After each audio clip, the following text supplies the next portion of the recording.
everyone. This is the Symbiotix podcast hosted by the Symbiotix Club at Los Angeles Pierce College. I'm Rachel Orkin. I'm the president of Symbiotix Club and I'm a microbiology major. My name is Ying, and I am the VP or Vice President of Symbiotix Club, and I am a geology major. Hello, everyone. I'm Rosemel Melgar, and I am the ASO Club representative as well as a bio major. Hi, my name is Ryan Abelfazlian. I'm the former vice president of the Symbiotics Club, and I'm a biochemistry major. And for our podcast today, we will be discussing about the new ideas being researched in the medical field where surgery is able to be completed from remote locations. There's two major companies we're going to talk about today, Haptx and Transenterix, which have both made major strides in this field in different locations. For Haptx, they are able to create this augmented reality glove, which they can attach to a virtual reality headset as well as robotic arms. These gloves allow the surgeon or the surgeon in training to simulate the senses of what would happen in a real life environment, and it allows the surgeon to have better practice leading up to when they or the training surgeon to have better practice until they get to that point where they're actually a surgeon in the field performing these operations. This new training tool allows the surgeon to have better results in their actual field, as well as feel more comfortable jumping into the environment because of how high pressure the scenario is. And on the other hand, another company named Transenterix has made a surgical system called the Senhance surgical system, which acts like a robot arm that has a camera mounted on it, where a surgeon in a remote location can use to perform the surgery with better precision, less damage to the body, and a more higher rate of success.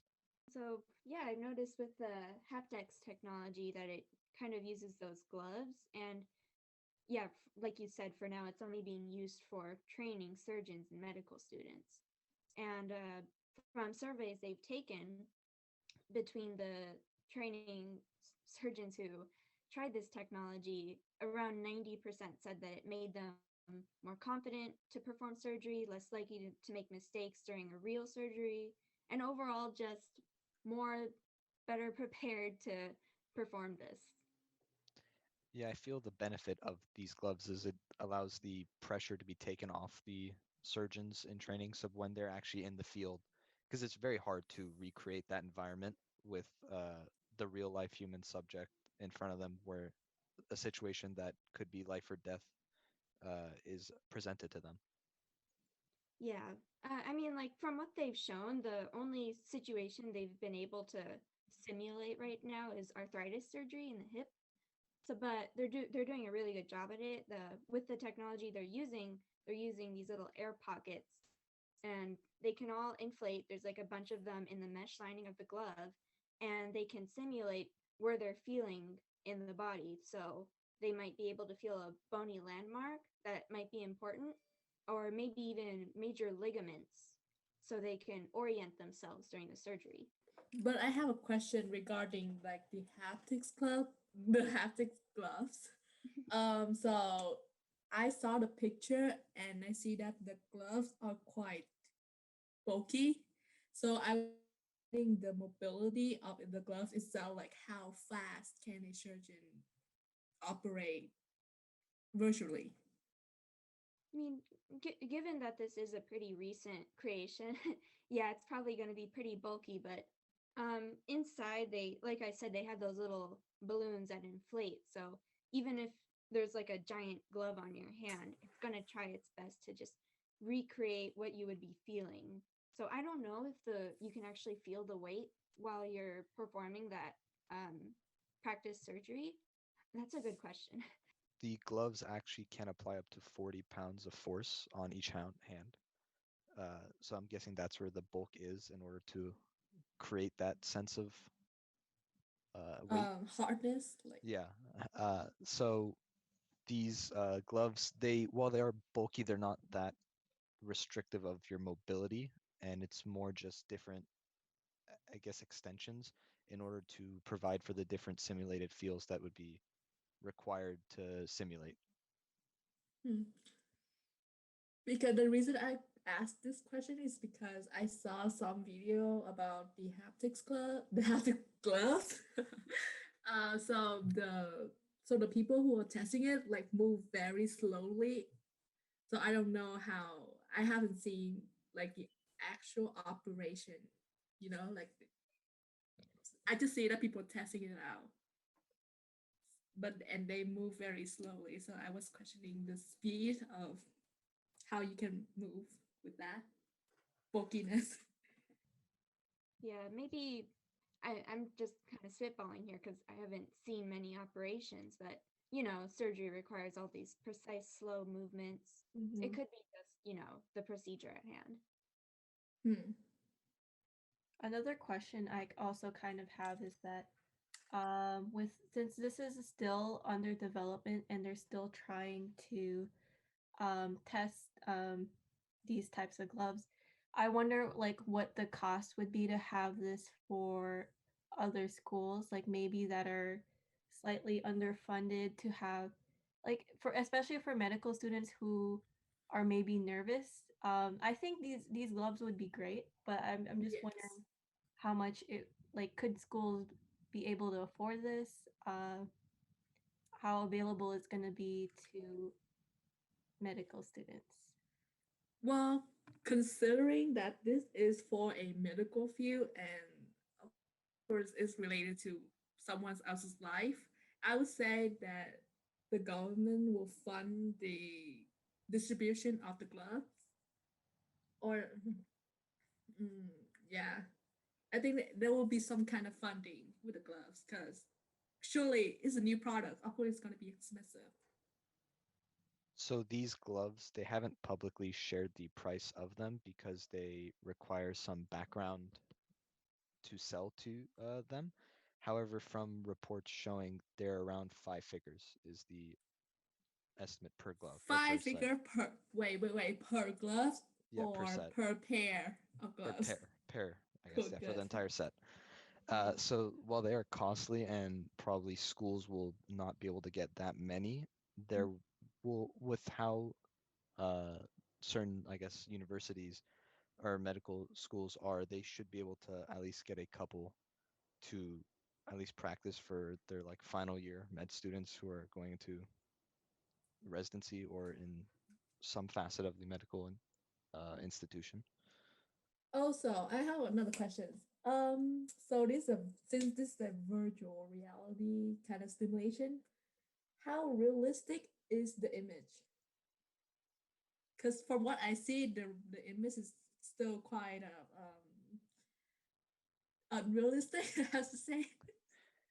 I mean, it's still pretty rudimentary, but for what they have, just like the accuracy, you could see like the collagen lines, the Langer lines. Um, it's trying to, like it's also trying to aim for accuracy in all fronts. So even if it's kind of lacking a little bit in the visual department, it's also trying to recreate the senses you would feel while you're doing it. So I think it's doing a pretty good job. Yes, I agree. How long do you think that the products we have will be present in the market? Like, how long will it take for it to finish? I think publicly this won't be for, I would say, somewhere between 5 and 10 years. However, I think certain like schools and companies will be able to get their hands on earlier models like the current one that's out sometime Hmm. between now and maybe a year or two, where it's, I guess, better graphics for the actual virtual reality part because the portion that allows you to simulate the senses is already very advanced to a point where not many companies can compete with it. Hmm. And I should add to this is that this gloves has been like introduced since like 2018. Yeah. Yeah. And I hope that they will make the image better for better accuracy, obviously. Well, they Yeah. recently came out with the, I believe, second model, which it is the Haptx Gloves DK2. So they're still updating it, obviously, but we're still in the earlier stages of this type of technology, especially being added to a sensitive field like the medical field. So, in comparison to the Haptx gloves, how do you guys feel about the Senhance surgical system, where instead of being able to simulate the scenario, a tool is attached to a robotic arm? In this instance, it's for laparoscopies. Uh, and do you feel that this is where we should be putting more, I guess, time and effort into into researching, or do you feel that the Haptx gloves should have more research put So into it? the thing is with the Senhance gloves, I definitely say it's more precise in terms of how you're controlling it, and I'd say there's like more steadiness because of the fact that it's not within our own hands, and we're using a robotic arm to do this. So it's nice that it's precise in that sense, but what we're missing from it is like the experience that maybe a practicing surgeon um won't know, like has those features, but in this one it doesn't, but it has, I'd say, more precision to it. And definitely the Senhance gloves is a little bit more well, it's definitely more limited in use because how it's used for laparoscopy. Am I pronouncing it right? um yeah, for that. And whereas the Haptx gloves, it's more open to other types of I guess scenarios. Yeah, I guess like if we were to compare them, all they have in common really is that they're both, technology used to advance surgery and to help prepare surgeons. But yeah, other than that, what they cover with Haptex only right now giving simulations for what they've provided to just be arthritis and um set I forgot the Senhance already is being used. Like, if you look into it, there's a lot of research papers about surgeons already trying and using Senhance for their patients. They've tried, from one paper I've read, they've actually tried it on 100 patients, and it mostly the pros Senhance provides is because it's a laparoscopy. It's only used among certain surgeons right now, like urologists. It's also being used for like just around the pelvic area, just any organs around there, prostate, uterus, ovaries, just any around there, it's fair game to Senhance. From the Senhat surgical system, there's obviously reports already of it being used, and from the patient's perspective as well, there's less damage to the body through like scarring.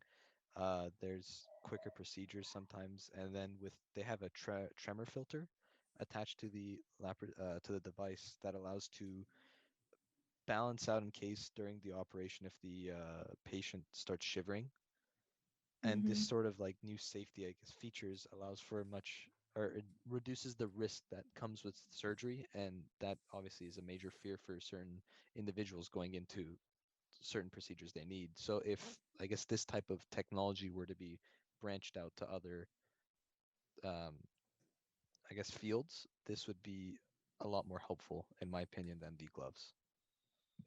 Yeah.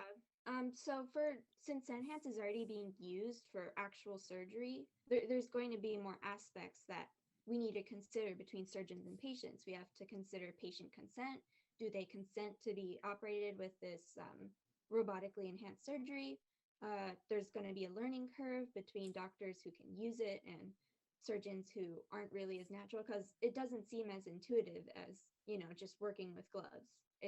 You're actually working with controls. You have to operate the camera. There's instruments that I heard there's like about 20 instruments that they can use. They're about like 3 millimeters wide. So there's a lot more stuff they have to do in regards to Senhance. But even though there's a lot of issues or not issues, but questions regarding Senhance, the pros they're kind of the pros are kind of marketing to these surgeons is that it's more ergonomic. They don't have to bend over as much. They're kind of sitting in a comfortable chair next to the patient, and they're still working with nurses while they're operating this. But overall, it's more marketed to surgeons as more precise and more comfortable for them. But would they replace the hand of a surgeon on the body of the patient? That's my biggest concern. Like, can a robot replace a human being? I think that's one of the more ethical questions. I guess in regards to that, robots replacing surgeons, I'm not sure because even with Senhance, as the more, even if it looks very alien to us, it's like three giant robot arms with needles and flashlights attached to them. It's still a human behind them. We can't really, in this time, we can't really replicate AI that could do surgery all of a sudden. It still has a very close connection to the surgeons who are operating them. Yes, and in addition to that, a lot of especially the types of jobs available, we do like I guess you could say robots are replacing the more manual type of labor, but there still needs to be people to operate them. So it's not that they're totally taking over the economy, but they are definitely taking the jobs that are more hands-on, I'd say, in a sense. Well, since I'm not a surgeon, and I mean, I don't know how comfortable they are using the using machine, actually using machine to like control the operations. Uh, because Sorry. if it was me, I would feel more comfortable touching I guess the wounded area. I would feel comfortable with like hands-on experience rather than having a robot to do it for me. Having like controlling the robot like a controller Yeah, I gaming. guess it just depends on the comfort level of the surgeon and the patient as well, because the patient needs to also approve the use of robotic surgery. But I guess in regard for both of these technologies, their main purpose for Haptx, it's to get surgeons acquainted with working on bodies, even if they're virtual. It's to prepare them and make them feel more confident, less likely to make errors during the real thing. And for Senhance, it's it's mostly providing, more convenience. The surgeons can sit down in a comfortable position. There's less stitches to be made because the laparoscopy, it's one of the least invasive surgeries out there. There's just three holes you have to make. One of them's for the flashlight, one of them's for the tools, and one of them's for just, since the laparoscopy, it's being taken place in our most in a gas filled cavity, and one of them, just the trocar, just fills up the hole with more gas so we can have more room to operate in. It's all for just more convenience to the surgeons. We want to make them, also comfortable so there's less errors, because surgery is Yes. probably one of the worst fields you could make errors in.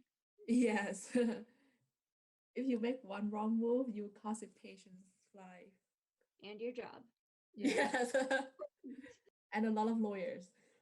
Right. The hospital's going to have to cover for you. Medical malpractice. Yes. And your years of studying. That will go to waste. That will Yes. definitely go to waste.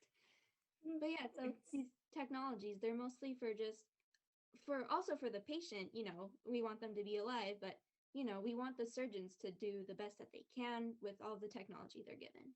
Of course, there's always going to be other ways. The patient might not be comfortable with robotic surgery. The surgeon might not have the resources to, Or may not have the technical skill to control a. yeah.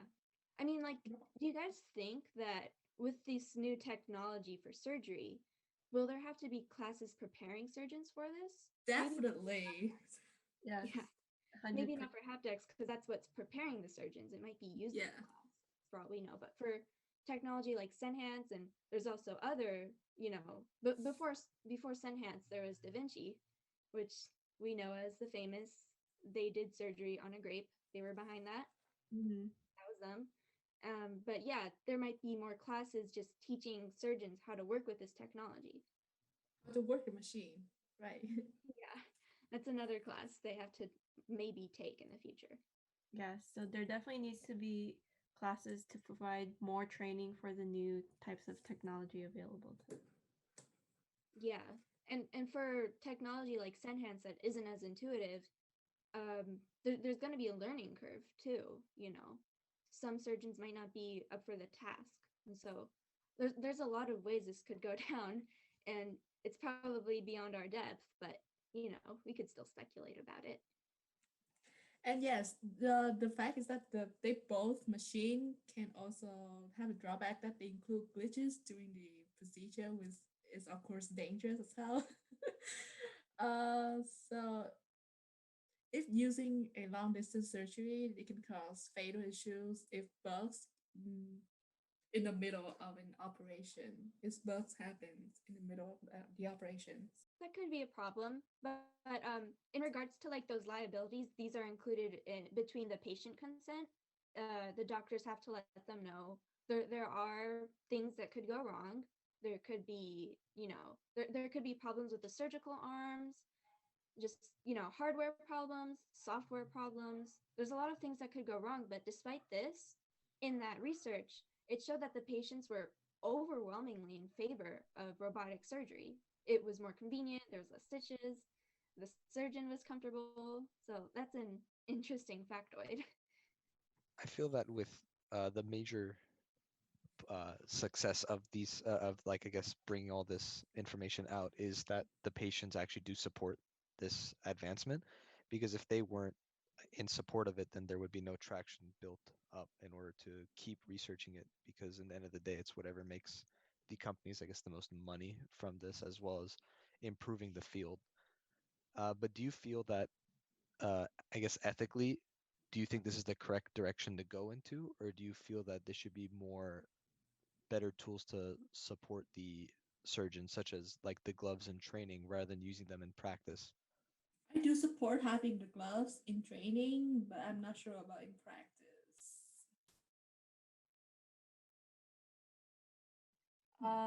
I also agree with Yuan on this. Like, I think I'm a little bit leaning more towards using the gloves, but in when it's in training, it really depends. Like, if if let's say that we can make do without the gloves and we're doing fine, then it's probably not necessary. But if there ends up being like a lot of cases that happens that where a lot of surgeries go wrong, then maybe it is better to use the gloves for that.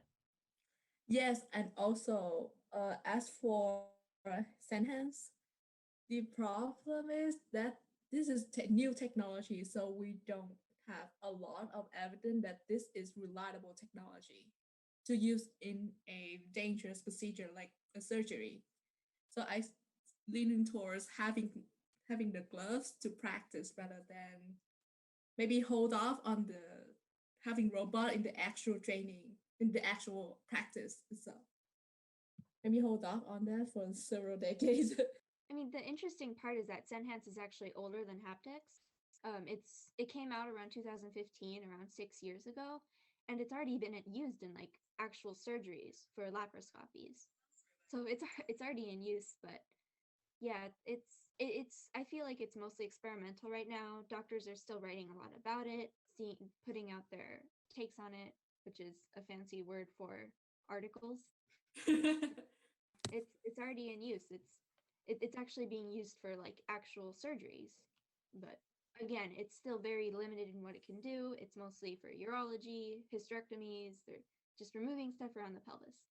And I feel that if we were to, I guess, hold back on the advancement of, let's say, the Senhance surgical system, because of the results it's had so far in this, as Rachel said, non-invasive surgery, you're able to, I guess, improve on it, at least for specifically at the moment laparoscopies. And then if the technology is present, if you're able to perform those more daunting surgeries in a safer fashion, it would be more preferable for the patient to have that safer option where there's less risk of accidents occurring due to human error versus the robot arm with no, I guess, risk for error, minus the obvious glitches that I'd feel that if the companies were to roll this out, there would be a lot of testing in order to prevent these types of issues from occurring. Yeah, companies would definitely try their best to make sure there's no errors. With something as fragile as medical innovations, if one thing goes wrong, like we saw with gene therapy, it might not be touched for forever, decades, maybe just it might just be dropped entirely because nobody wants to put with medical fields. The thing that's at risk is patient lives and patient health. So that's a pretty big thing you have to throw away if you want to, you know, get it out fastly. Yes, and I'd imagine that there would be a lot of bioethics concerning these types of technologies that are being produced. So a lot of it plays into role. What do you guys think is the future of robotic surgery? Do you guys think that eventually we'll be able to take on more fields? Like, do you think one day they could even assist surgeons during some high risk stuff like cardiac surgery, I brain do think that not definitely not in our lifetime. I positive about that. But I do feel that it can be a future for this technology to be used in the healthcare field.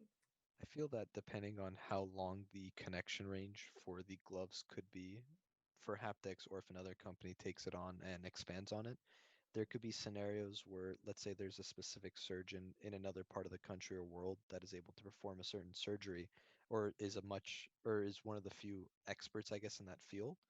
They're able to perform, or they're able to assist more patients worldwide, and that sort of advancement would be very beneficial.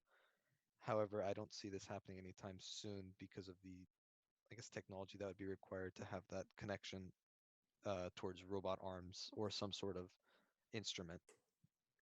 Yeah, you said one very interesting thing that because this is remote, especially the Senhance one, a surgeon can a surgeon from like half of the glove away can perform a surgery on a patient. That is pretty, pretty convenient and pretty safe. Well, I'm not say safe because it's a long distance. But it's pretty cool to see that a patient can be saved by a skilled surgeon from a distance. That's what I'm trying to say. Yeah, remote surgery, that's going to be a pretty huge discussion later. Yes. Everybody's wondering if we could have remote surgery. That's a huge advancement if we ever achieve that. But the interesting thing is that I don't think Haptix or Senhance, they particularly are catering to that.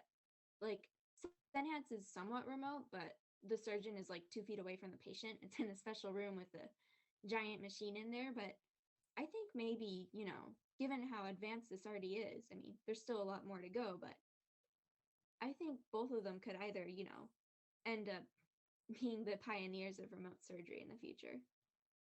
Yeah, I definitely think so too, considering that um if their current models go well, then they could try to expand on that and try to get to be able to do remote surgeries. I think it's definitely a possibility if they, I guess, receive a positive feedback from what they're doing. That could also be one. I think that this sort of industry is kind of like an untapped potential that many companies in the near future will want to, I guess, dive into. And with the some technology already being present from Haptix and Senhance, another company, uh, let's say like third company X, could take certain portions of each and, like I said, develop it to a more stable point where they're able to perform these remote surgeries and, I guess, start a business that allows them to not necessarily, I guess, primarily focus on profits, but allow a lot more safety within the field. For example, if there's like an emergency surgery that needs to be performed in the hospital, but the surgeon isn't present at the moment, and it allows a lot more, I guess, scenarios to be protected. I was interested in how, people on social media feel about the potential of this. And I noticed a lot of them were just talking about the stocks. So I guess the stock traders see something in this. Maybe they're onto something.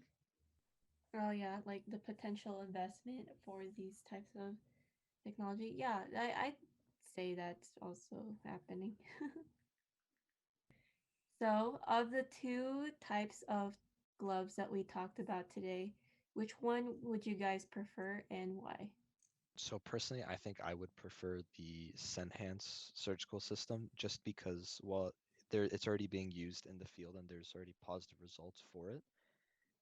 However, the, I guess, advancements or piece of technology it has with it, for example, the filter and as well as less damage to the body and how it's already being implemented and increasing safety of procedures, I feel that there's already a base for this advancement and it can only go forward versus Haptx where they're still trying to figure out their footing in the scene.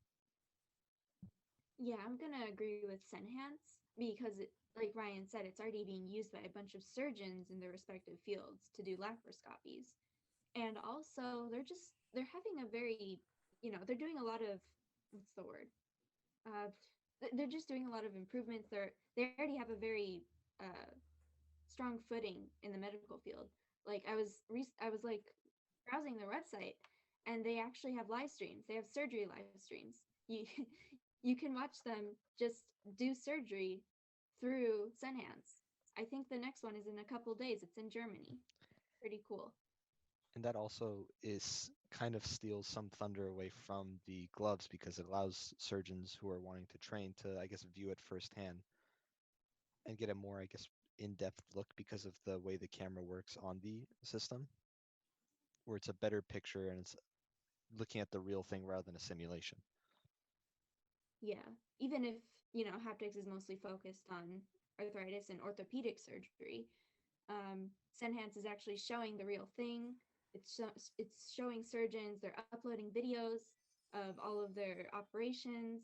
It already has a very, very strong footing in what it's doing. I see. For me, I think I might side with like haptics because I like the idea of being able to train without like or maybe like just the experience because of the haptics features on the gloves. I know it's still under development and it's still really recent, but I'm hoping that in the future it would improve and maybe they'll be more accurate with the types of the graphics they use and even the sensors. I like the idea of being able to train that way. Maybe it'll help um future doctors be able to overcome uh like I'd like to think that surgeries are pretty nerve-wracking, so maybe this is a way for them to overcome that. I also side with haptics because I like the idea of having newly trained, I guess, what's it, medical students to be trained. There are so much, there's just so many doctors that can use the technology that this is new technology. Like it has been for like 6 years or something. There's just a lot of doctors that can use the technology. That's what I'm trying to say. I do have to give credit to Haptix. As somebody who is very anxious and has shaky hands, I have no interest of being a surgeon, but it could tackle that. I it's too high pressure for me, but Haptix might, de-stress surgeons. It'll make them feel more acquainted with what they're doing without, putting actual people at risk. Yes, yes, definitely. Well, I do agree with that point. I feel that the gloves won't necessarily help the shaky hands because you're still controlling it in some sense, and depending on how much your hands shake, it might actually trigger the arms of the robot. However, the what I find the benefit of the Senhance is the Senhance system has compared to the gloves is with somebody who does have shaky hands and does want to go into this field of surgery, the ability to control the robot arm through that controller allows to reduce that influence of the your hand shaking in the middle of an operation compared to the gloves where it's just like if your hands were present in that environment. That's true, actually. Yeah, Senhance does have the better advantage for like shaky hands because the machine actually has a pedal, and when you on the floor, and when you press it with your foot, then you have the ability to control the machine. But when you take your foot off, it stops moving, so it doesn't, it won't, count any shifts in your hand. No mistakes will be made if you just take your foot off. I mean, that's kind of depends on the surgeons, right? Because the surgeon is still the one who control the machine. And what if like he or she is nervous, and also the time it for the the surgeon to move the machine too. I think that's not as mobile as do it by hand. Well, I do agree that there's a lot less versatility with the machine versus, I guess, the training of the gloves. The issue is with this, you lack that mobility, however, but you gain precision, and the precision and reduced damage to the patient, I feel, makes up for that lack of using multiple tools. And with the same notion, there's other nurses around, and you're also not too far off in case of needing another tool, or if something uh, awful happens, you're still able to jump in and assist rather than being, I guess, out of options, because the glove doesn't necessarily add a new tool to their arsenal during surgery. It just better prepares them. Yeah, I do have to agree with that. With one surgeon who wrote a paper on trying out Senhance, out of like 100 patients they tested this on, they only had to stop using Senhance and return to manual surgery because of an issue beyond their control. I think both definitely caters to two different cases. Like I think what I get is that the Haptx gloves kind of caters more to doctors in training or those who are still new to the field, whereas Senhance is definitely more like it, I think I find it more valuable for those certain types of procedures that are dangerous or in general harder to perform for surgeons. So I definitely think both are good in their own separate ways. Yeah, yeah, like I noticed, there's actually not a lot of they don't actually have a lot in common between the two. You know, they're both just machines that surgeons will use to help them in surgery. But other than that, they don't really have much to share. Yes, yeah. And they're able to somewhat complement themselves or each other as well, because in that chance where they need to actually jump into the surgery, they're able to use their training from, or that they were to have gained from, the gloves. Imagine using the Haptx gloves to kind of operate the Senhance machine. Be a thing that could happen. Happen. Practice using machine, huh? Yeah, if you don't have the Senhance machines, just use the Haptx gloves. Perfect. If somebody dies from this, I'm gonna feel so bad. Oh gosh. do you think that do you think that this too will hit the market before we die? Yeah, I think so. I definitely will. It has to be because Yeah. like the companies who produce this like invested a lot of time and money. So Yeah. it has to, I believe. I say by Yeah. the end of 2020, there's going to be Oh. something. Oh, Oh, wow. They are Or no, 2020, like the decade, the 2020s. 2021, 2022. Yeah, yeah. Not in just Ready Player 2020. One. Oh, sorry. I didn't watch the movie, but I heard Ready Player One happens in 2045, and it also has haptic technology. So Oh, wow. that's the time limit, 2045. If it doesn't happen by then, it's never gonna happen. The movie was not as good as the book. Yeah, I that's did what you not read the everyone. watch book? I Yeah, did. I read the book. So this will conclude our podcast on the topic of robotic surgery. Both Haptix and Senhance are fairly new inventions, but we could see a lot of improvements coming from them in the future. Thank you. What do we say now? That's it. Like and subscribe. Like, Like and subscribe. Sure. I don't want that to be my thing Ryan. What? I lied. Why do I have to say it? because I don't want to. Ah. Don't forget to like and subscribe for more podcasts from the Symbiotic channel. Yay! Yo! Right. Okay. Wow, that's much Yeah. fun. We are finally done.